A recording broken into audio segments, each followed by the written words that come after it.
ಈ ಕಾರ್ತಿಕದಲ್ಲಿ ನಾವು ಮಾಡಿಸಿರೋ ಕಿರೀಟನೇ ನಮ್ಮ ದೇವ್ರಿಗೆ ಹಾಕಬೇಕು. ಅದಕ್ಕೇನಾದರೂ ಆ 3 ಜನ ಅಣ್ಣ ತಮ್ಮಂದರು ಅಡ್ಡ ಬಂತು ಅಂದರೆ ಯಾರು ಜೀವಂತ ಉಳಿಬಾರ್ದು. ಅದಕ್ಕೆ ನಾ ಇದು ಕೊಡ್ತಿರೋದು. ಇನ್ನು ನಿಮ್ಮ ಕೆಲಸ ಆಯಿತು ಅಂದ್ಕೊಳ್ಳಿ.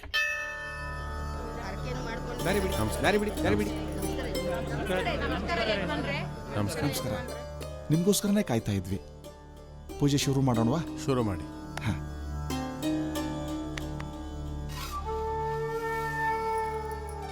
ನಿಂತ್ಕೊಳ್ಳಿ.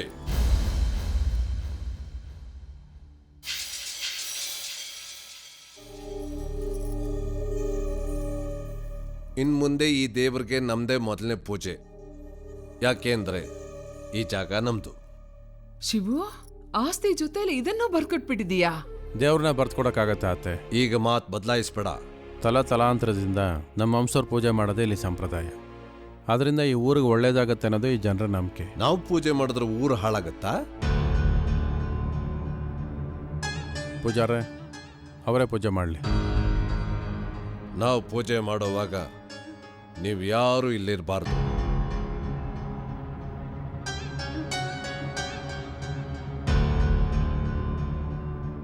ಹೋಗ್ಲಿಲ್ಲ ಅಂದ್ರೆ ಕತ್ತಿಡ್ದು ಆಚೆಗೆ ದಬ್ಬೇಕಾಗುತ್ತೆ.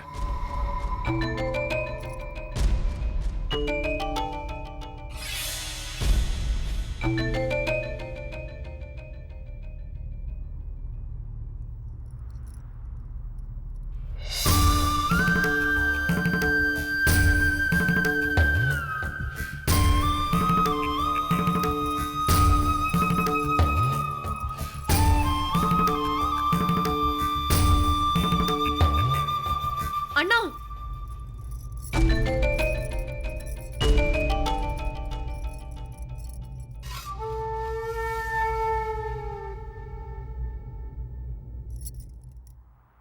ಈ ಆಸ್ತಿನ ಬರ್ಕೊಟ್ಟಿರೋದು ನನಗೆ ಅಂದ್ಮೇಲೆ ನಾನ್ ಹೇಳ್ತಾ ಇದ್ದೀನಿ, ನೀವೇ ಪೂಜೆ ಮಾಡಿ ಅಣ್ಣ. ಸ್ವಾತಿ, ಏನಮ್ಮ ಮಾತಾಡ್ತಿದ್ಯಾ? ನಮ್ಮ ಮೇಲಿರೋ ಪ್ರೀತಿ ಅವಳಂಗೆ ಮಾತಾಡಿಸ್ತಿದೆ. ಸ್ವಾತಿ, ನಿನಗೆ ನಮ್ಮ ಬಗ್ಗೆ ಯೋಚನೆ ಬೇಡಮ್ಮ. ಇಷ್ಟು ದಿವಸ ನಾವಿದ್ವಿ, ಈಗ ಅವರಿದ್ದಾರೆ, ಅವರೇ ಮಾಡಲಿ. ಇಷ್ಟಕ್ಕೂ ನಾವು ಹೋದ್ಮೇಲೆ ಎಲ್ಲ ಮುಗ್ದೋಯ್ತು ಅಂತ ತಿಳ್ಕೊಬೇಡ. ಊರಿಗೆ ಒಳ್ಳೇದಾಗೋದಾದ್ರೆ ಯಾರು ಪೂಜೆ ಮಾಡಿದ್ರೇನು? ನನಗೋಸ್ಕರ ಆಗ ಆಸ್ತಿ ಬಿಟ್ಕೊಟ್ರಿ, ಈಗ ಪ್ರೀತಿ. ಕೊನೆಯದಾಗಿ ಉಳಿದಿರೋ ಗೌರವನೂ ಬಿಟ್ಕೊಡಕ್ಕೆ ನಾನು ಒಪ್ಪಲ್ಲ. ನಿಮ್ ತಂಗಿಯಾಗಿ ನಾನೇ ಪೂಜೆ ಮಾಡ್ತೀನಿ.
ನಿಮ್ಮನ್ನು ಸಾಯಿಸೋಕೆ ಬಂದಪ್ಪ, ನನ್ನ ಕೈಯಲ್ಲಿ ಸತ್ತೋದ. ನಿಮ್ಮ ಮನೆಗೆ ಬಂದಾಗ ಪೆನ್ ಹಿಡಿದೆ, ಆಮೇಲೆ ಸೌಟ್ ಹಿಡಿದೆ, ಈಗ ಗನ್ ಹಿಡಿಬೇಕಾಯ್ತು. ಈ ಜೀವ ಬದುಕಿದ್ದು ಬೆಳೆದಿದ್ದು ಎಲ್ಲ ನೀವು ಕೊಟ್ಟು ಭಿಕ್ಷೆಯಿಂದ. ಆ ಋಣ ತೀರ್ಸೋದಕ್ಕೆ ಇವತ್ತೊಂದು ಅವಕಾಶ ಸಿಕ್ತು ನನಗೆ. ನಮ್ಮ ಅಪ್ಪನ ಸ್ಥಾನ ತುಂಬಿರೋರು ನೀವು. ಕಣ್ರೆಪೆ ಥರ ನಮ್ಮನ್ನು ಇಲ್ಲಿವರೆಗೂ ಕಾಪಾಡ್ಕೊಂಬಂದಿದ್ದೀರಾ. ದೊಡ್ಡ ಮಾತು ಶಿವು, ನಿನ್ನ ಮನಸ್ಸು ದೊಡ್ಡದು. ಇದುವರೆಗೂ ಈ ಊರಿಗೆ ಪೊಲೀಸ್ನವ್ರು ಕಾಲಿಟ್ಟಿಲ್ಲ. ನನ್ನಿಂದಾಗಿ ಊರಿಗೆ ಪೊಲೀಸ್ನವ್ರು ಬರೋದು ಬೇಡ. ನಾನೇ ಪೊಲೀಸ್ ಸ್ಟೇಷನ್ಗೆ ಹೋಗಿ ಈ ಕೊಲೆ ಮಾಡಿದ್ದು ನಾನೇ ಅಂತ ಒಪ್ಕೊಳ್ತೀನಿ. ಬರ್ತೀನಿ ಶಿವು. ಅಮ್ಮ ಸ್ವಾತಿ, ನಾನು ಮಾಡಿರೋ ಸಾಧನೆಗೆ ನನ್ನ ಗಲ್ಗೇರಿಸ್ತಾರೇನೋ. ಪುನಃ ನಿನ್ನ ನೋಡೋ ಅವಕಾಶ ಸಿಗುತ್ತೋ ಇಲ್ವೋ. ಆ ದೇವ್ರು ನೀನು ಚೆನ್ನಾಗಿಟ್ಟಿರ್ಲಮ್ಮ. ಬರ್ತೀನಿ.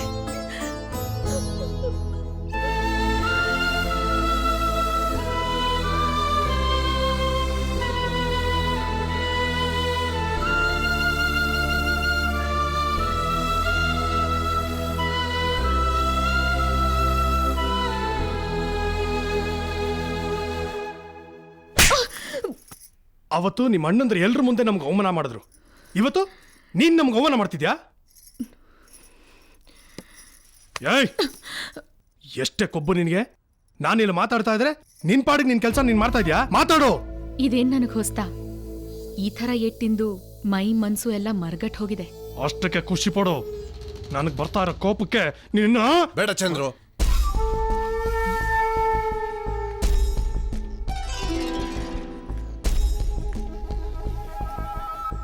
ಒಂದು ಹೆಣ್ಣಿನ ಮೇಲೆ ಕೈ ಎತ್ತೋದನ್ನ ಗಂಡಸ್ತನ ಅನ್ನಲ್ಲ.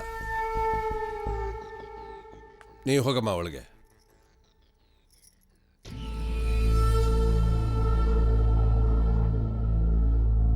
ಮನೆ ಒಳಗೆ ಶತ್ರುಗಳನ್ನ ಇಟ್ಕೊಂಡು ಹೊರಗ್ನವ್ರ ಮೇಲೆ ಯುದ್ಧ ಮಾಡಿ ನಾವು ಗೆಲ್ಲಕ್ಕಾಗಲ್ಲ ಕಣೋ. ಅಂದ್ರೆ ಒಂದು ವಂಶನ ನಿರ್ನಾಮ ಮಾಡಬೇಕು ಅಂತಂದ್ರೆ ನಮ್ಮ ಆಯ್ಸ್ ಗಟ್ಟಿ ಇರಬೇಕು. ಇಲ್ಲ ನಾವು ಉಪಯೋಗಿಸೋ ಆಯ್ದ ಹೊಸದಾಗಿರ್ಬೇಕು. ಏನ್ ಹೇಳ್ತಾ ಇದ್ರಿ ನೀವು?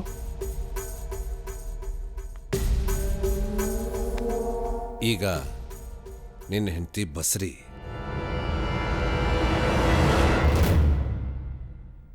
ರಾಘು, ಹಾ. ರಾಮಣ್ಣನ ವಿಷಯ ಲಾಯರ್ ಹತ್ರ ಮಾತಾಡಿದ್ದೀನಿ. ನೀನೋಗಿ ದುಡ್ಡು ಕೊಟ್ಬಿಟ್ಟು ಬಾ. ಸರಿ ಅಣ್ಣ. ಹೇಯ್, ಹಾ? ದುಡ್ಡು ಬೇಡವೇನು? ತಗೋ. ಬರ್ತೀನಿ ಅಣ್ಣ. ಹಾಂ, ಓ ಅತ್ತೆ. ಬಾ ಅತ್ತೆ. ಹೇಗಿದ್ಯಾ? ಚೆನ್ನಾಗಿದ್ದೀನಿ. ಜಾನಕಿ ಹೇಗಿದ್ದಾಳೆ? ತುಂಬಾ ಚೆನ್ನಾಗಿದ್ದಾಳೆ. ಏನಮ್ಮ ದಿಢೀರ್ ಅಂತ ಬಂದ್ಬಿಟ್ಟಿದ್ದೀರಾ? ಯಾಕೆ ನಿಂಗೆ ಲೆಟ್ರ್ ಹಾಕ್ಬಿಟ್ಟು ಬರ್ಬೇಕಾಗಿತ್ತಾ? ಅಲ್ಲ ಒಂದ್ ನಮ್ ಜಾನಕಿ ಮದುವೆ ವಿಷಯ ಮಾತಾಡೋಣ ಅಂತ ಬಂದೆ.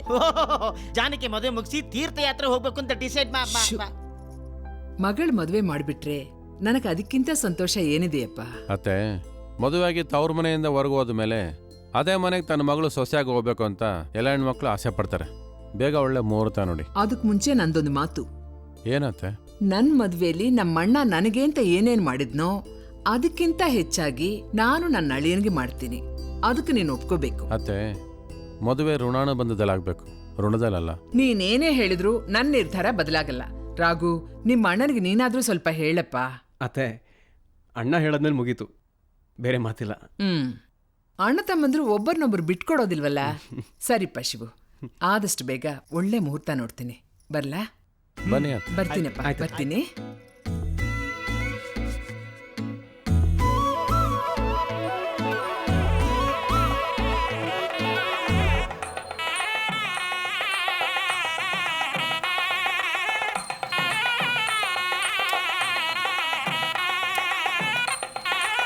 ಅಪ್ಪ ಬೇಗ ತಾಳಿ ಕಟ್ಟಪ್ಪ. ಹೊಟ್ಟೆ ಬೆನ್ನಿಗೆ ಅಂಟ್ಕಂತ ಇದೆ. ಹೊಟ್ಟೆ ಶಿವು ಮಾವ, ಅದೇನಾದ್ರೂ ಆಗೋಗ್ಲಿ, ನನ್ನ ತಂಗಿ ಬರೋವರೆಗೂ ನಾನ್ ತಾಳಿ ಕಟ್ಟಲ್ಲ. ಅಯ್ಯೋ ಹೋಗ್ಲಿ, ಒಂದು ಬಾಳೆಹಣ್ಣು ತಿಳ್ಕೊಂಡ್ ತಿನ್ಬಿಟ್ರ. ಕೈ ಕಟ್ಬಿಡ್ತೀನಿ.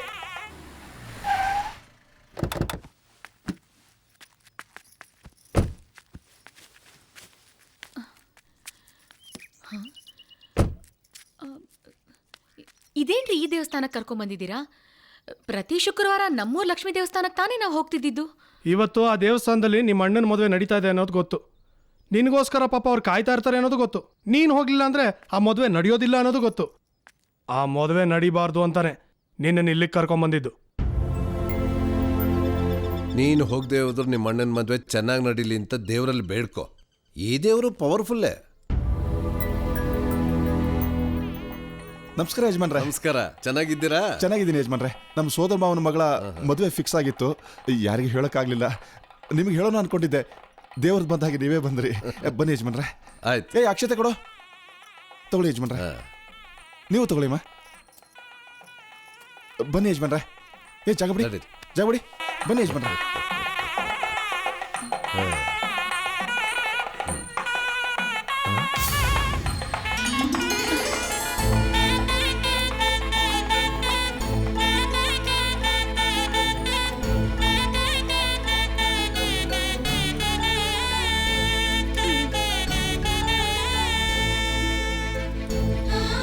ಪುರೋಹಿತ್ರೆ ಬೇಗ ತಾಲಿ ಕಟ್ಸಿ.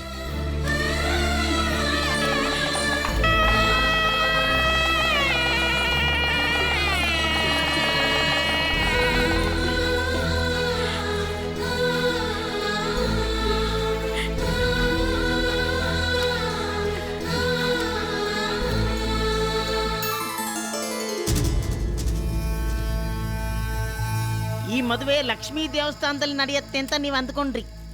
ಅದಕ್ಕೆ ಸ್ವಾತಿನ ನೀವು ಇಲ್ಲಿಗೆ ಕರ್ಕೊಂಬಂದ್ರಿ. ನೀವು ಇದೇ ದೇವಸ್ಥಾನಕ್ಕೆ ಬರ್ತೀರಾ ಅಂತ ನಮಗೆ ಚೆನ್ನಾಗಿ ಗೊತ್ತಿತ್ತು. ಅದಕ್ಕೆ ನಾವು ಮದುವೆನ ಇಲ್ಲೇ ಫಿಕ್ಸ್ ಮಾಡ್ಕೊಂಡ್ವಿ. ನೀವು ಚಾಪ ಕೆಳಗೆ ನುಗ್ಗಿದ್ರೆ ನಮ್ಮ ಶಿವ ರಂಗೋಲೆ ಕೆಳಗೆ ನುಗ್ತಾನೆ.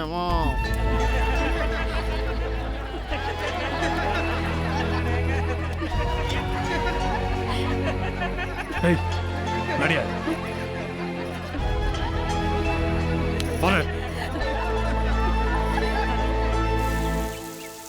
ನಮಸ್ಕಾರ ರಮಣ. ಇವಳು ನನ್ನ ಮಗಳು. ನಮಸ್ಕಾರ. ನಮಸ್ಕಾರಮ್ಮ. ಚೆನ್ನಾಗಿದ್ಯಮ್ಮ? ಚೆನ್ನಾಗಿದೆ. ಅಂದಾಗೆ ನಿನ್ನ ಮಗಳ ಮದುವೆಗೆ ದುಡ್ಡು ಕೇಳಿದ್ದೆಲ್ಲ ತಗೋಪ್ಪ. ತುಂಬ ಉಪಕಾರ ಆಯ್ತು ಯಜಮಾನ್ರೆ. ನಿಮ್ಮ ಋಣನ ಈ ಜನ್ಮದಲ್ಲಿ ತೀರ್ಸೋಕ್ಕಾಗಲ್ಲ. ಇದ್ರಲ್ಲಿ ಋಣ ಏನು ಬಂತು ರಾಮಣ್ಣ? ನನ್ನ ಕೈಲಾದ ಸಹಾಯನ ನಾ ಮಾಡಿದೆ, ನಿನ್ನ ಕೈಲಾದ ಸಹಾಯನ ನೀ ಮಾಡಿದ್ರಾಯ್ತು. ನಾನು ನಿಮಗೆ ಸಹಾಯ ಮಾಡೋದಾ? ನೀನಲ್ಲ, ನಿನ್ನ ಮಗಳು. ಏನಮ್ಮ, ನೀನು ಆ ರಘು ಹೆಂಡತಿ ಜಾನಕಿ ಇಬ್ರು ಒಟ್ಟಿಗೆ ಓದ್ದವ್ರಲ್ವಾ? ಹೌದು ಯಜಮಾನ್ರೆ. ನೀನು ಆ ಸಂಸಾರನ 3 ಭಾಗ ಮಾಡಬೇಕು. ನೀನು ನಾನು ಹೇಳಿದ ಪ್ರಕಾರ ಮಾಡ್ತೀಯೋ ಅಥವಾ ನಿನ್ನ ಪ್ಲಾನ್ ಪ್ರಕಾರ ಮಾಡ್ತೀಯೋ ನನಗೆ ಗೊತ್ತಿಲ್ಲ. ಒಟ್ಟಿನಲ್ಲಿ ಅವ್ರ ಸಂಸಾರ ಛಿದ್ರವಾಗಬೇಕು ಅಷ್ಟೇ.